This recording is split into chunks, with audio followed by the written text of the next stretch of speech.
The following story has been brought to you by StoriesToInspire.org. And then I remembered a story that just happened a few months ago.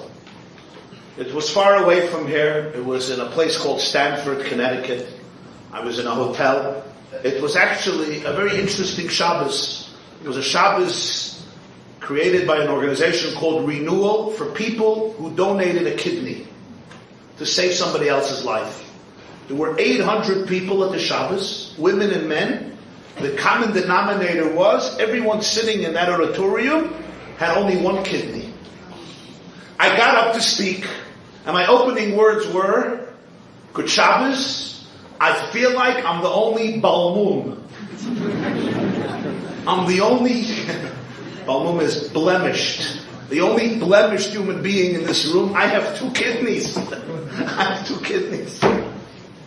And it's extremely humbling because I can preach and maybe preach eloquently and pontificate und predigen, sehr schön, but I'm sitting in the presence of people who actually gave such a piece of their body to save somebody else. But most of them donated the kidney to people that they did not know. It's not only they donated to a brother, to a father, to a child. Most of them, 99%, besides I think one or two people, gave it to people that they did not know. They did not know who's getting their kidney. It was really, really incredible. Just parenthetically, the next day, a few days later, I was interviewed on a radio show in New York. And the person says, "What do you say about the fact that Orthodox Jews are not menschlich? They don't hold the door open, they're not always polite, they're sometimes abrupt. There's certain Jews, New York sometimes, that, could be, not Switzerland, I know. Chas v'shalom, I don't mean to make a gzeira shavah chalil." I said, interesting fact. Just yesterday, I was at a weekend with people who donated their kidneys, Orthodox Jews, and I wanted to know what the statistics are in the United States of America, the percentage who gives kidneys. And I found out that 18% of kidney donors are Shomerei Torah Mitzvah. 18% of kidney donors. I want to tell you something. I think it's important for people to be polite. But if I would need a kidney for myself or my loved one, I know who to turn to. So it's important to focus on politeness, but also remember about substance. The person was quiet at least for a few seconds. Shabbos afternoon, I'm walking in the hallway and a person comes over to me. A young man, looks like in his early 30s, and he says, I never shared this story with anyone in my life. I didn't even share it with my wife, he says, or with my parents, because I just felt too ashamed. But something you said triggered me that I have to reveal this story. And this is what this young man told me. He said, I grew up in New York, in America. And he said, I had the unique privilege that within 8 years, I was thrown out of 10 yeshivas. I said, why? He said, everybody wanted me. I went from one place to another place to another place. Everybody wanted a taste of me, but not more than a few months or a few weeks. I was 14, he said, it's a Guinness Book of World Records. A few years, literally 10 yeshivas. The next few years, another few. I was 14, my father called me in. And he said, I have nothing to do with you. And from my perspective, this is a hopeless situation. Go to Israel and figure your life out. I asked him, did you ever speak to your father about your story? He said, there was nobody to speak to because when I would come home, my father would punish me worse than I was punished in the shul, in the cheder, in the school. So I never spoke to him. So 14, he shipped me off to Israel. I'm alone in the world. He tells me, I go into a shul in Bnei Brak, who was the Slonim shul in Bnei Brak. And he says, there's sitting there an old Jew, Reb Asher Arkovich. Asher Arkovich was in his 90s. He was a partisan in the Second World War. He survived in the forests. He lost his family. He remarried. His wife died a few years earlier. And he was alone, and he never had children after the war. And he was sitting and davening Shachris in the Bnei Brak in a Slonim shul. He was a Hasidic Jew from Slonim. And it was later in the morning, so the shul was already empty. And he was sitting in Talis Atul, he would sit for hours, a Jew in his 90s, and he would daven, he would walk outside and say Psukkah de Zimra, and he would point, Harim, B'chal Gvoyes, Eitzpri, B'chal Arozim, Hachayim, B'chal Be'ema, He would point to all the props in God's world when he was davening. He sees me, and he says, "Was tut da bacher in shul? What are you doing here? As in shul, 11 o'clock in the morning, you don't have a yeshiva?" They say, "Actually not. I've already been in 10 yeshivas, and my father sent me here to Israel, and I have to find a place for myself. I don't have some here." And this man tells me, says because bacher will come over here. He says, "I want to tell you something that the Maggid of Lechevich once said." It actually comes from the Baruch of Mezhebush, the grandson of the Baal Shem Tov. And he opened up an Ashrei, and he said, we say every single morning, we say 3 times a day, we just said it a few minutes ago, Kvoid Malchuscha Yemeru, Ukvurascha Yedaberu, Lo'idia Levnei Adam Vuroisa V'Kvoid Adar Malchusa, which means, the glory of your kingship they declare, your strength they speak about, Lohidia, to notify people, Gvuroisav, the majesty of the Rebbeinu Shalom, Uchvoid Hadar Malchusay, and the glory and beauty of his kingship. So we talk about Kvoid Shamayim, so people understand something of the infinite majesty of Hashem. But this man, YY Jacobson, tells this 14-year-old boy, he says, "But I'll tell you what the Lechevich Maggid said." He said there's a deeper interpretation. And the deeper interpretation is, why is it that Hashem wanted we should sing His praises and His glory day in and day out? I mean, let's face it, even people and those of us who like compliments. In the Schweiz, haben wir Komplimenten oder nicht? Okay, so you could relate to it. Even those of us who love validation and compliments, right? You want your wife to compliment you, and your shviger to compliment you, good luck, and your husband to compliment you, and everyone you want to compliment you, and your mechutin and your friend. Even those, after 50, 100 compliments, you can go crazy. How many compliments do we offer Hashem every day? You ever read through davening with a translation that you can understand the words? The Psukkah de Zimra, and the brachas, and Birchas Krishma, and the brachas afterwards, and the tefillas. It's a lot. And the question is why? Why is it so necessary? So, Kvoid Malchuscha Yemeru Gvurascha Yedaberu. Hashem wants that His glory, His kavod, should be spoken about. Why? Why? And the answer is, he tells this boy, I'll tell you why. Lohidia livnei ha'adam gevuraisa.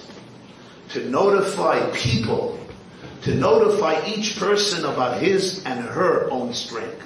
Uchvoid hadar malchusa. And Rebbe Baruch of Mezhebush says, Lohidia, it's a mitzvah.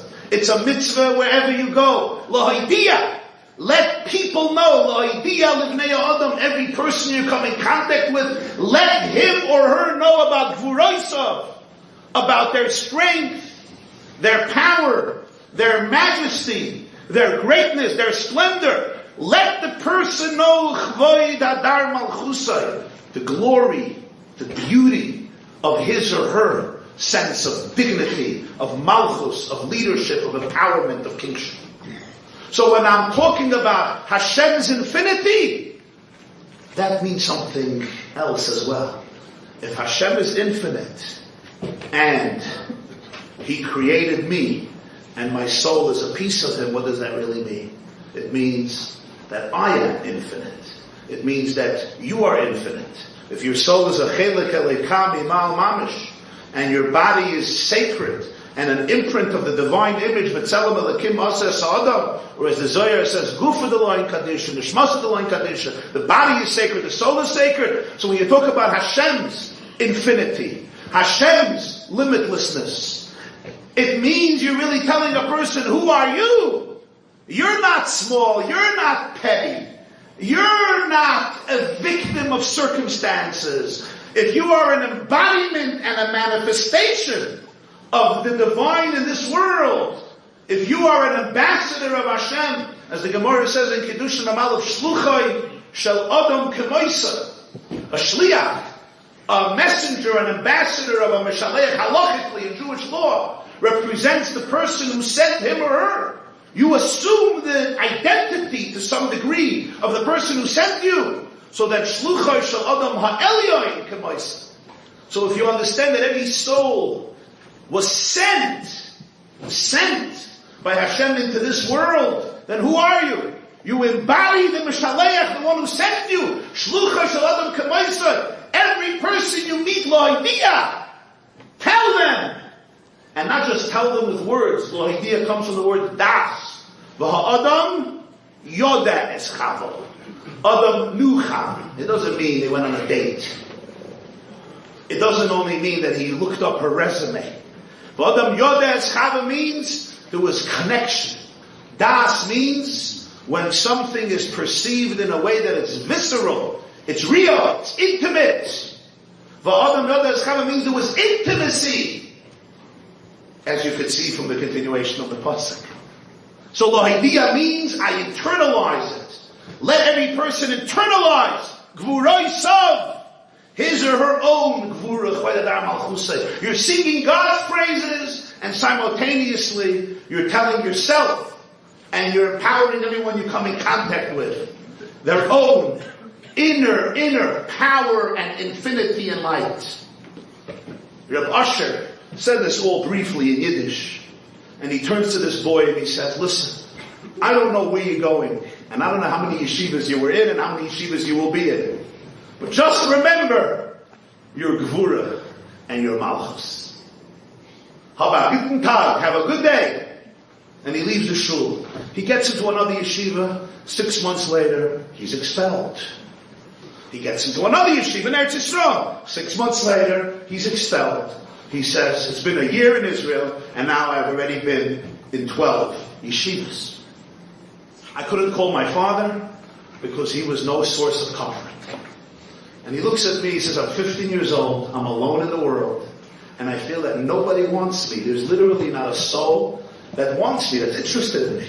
He says, the pain was so acute, it's hard to describe how intense the pain was. And I decided I have no future in this world, and I'm going to do the unthinkable. And he describes this to me. He says, it's one morning, I'm in Yerushalayim, and he tells me exactly the street and the address of the building, and I go up to the roof of the building. It's a very active and vibrant day in Yerushalayim and Jerusalem, and I'm going to jump off the roof. And he says, I'm at the edge, and I'm pacing back and forth, back and forth. My depression has taken over every bone of my body, every fiber of my being. As I'm looking down and preparing for this moment that will take me out of my misery, Rechayiv Doivid Mesharim number 11 on the roof, I have a flashback of a 95-year-old partisan who has no wife, who has no children, really alone in the world, who says, listen, whatever happens to you, just remember,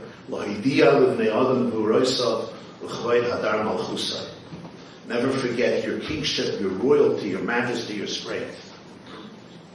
And I think to myself, before I jump, I have to figure out my strengths. And then I'll do it. He said, at that moment, I literally went down, and here I am today, a father of 3 children, married happily, very, very successful business, donated a kidney to save somebody's life. And the first time I'm sharing this story with anybody, I looked at him and I said, why do you think his words had such an impact on you? And he says, because there was no ulterior motive. They were authentic. I knew who this man was. I knew what he went through. I knew that his words were not coming with an agenda. There was no flattery. There was no superficiality. So given authentisch, it was authentic. It was emes. It was real. It touched my heart. It penetrated me. And then I thought to myself, Rav Asher passed away a few years ago, but I thought to myself, could have he ever known the impact of that statement, of reading one pasuk in Ashrei correctly? Could he have ever known the impact of how it saved a life? Does anybody ever know the impact of their warmth, of their words on another soul? Enjoyed this story? Come again. Bring a friend. StoriesToInspire.org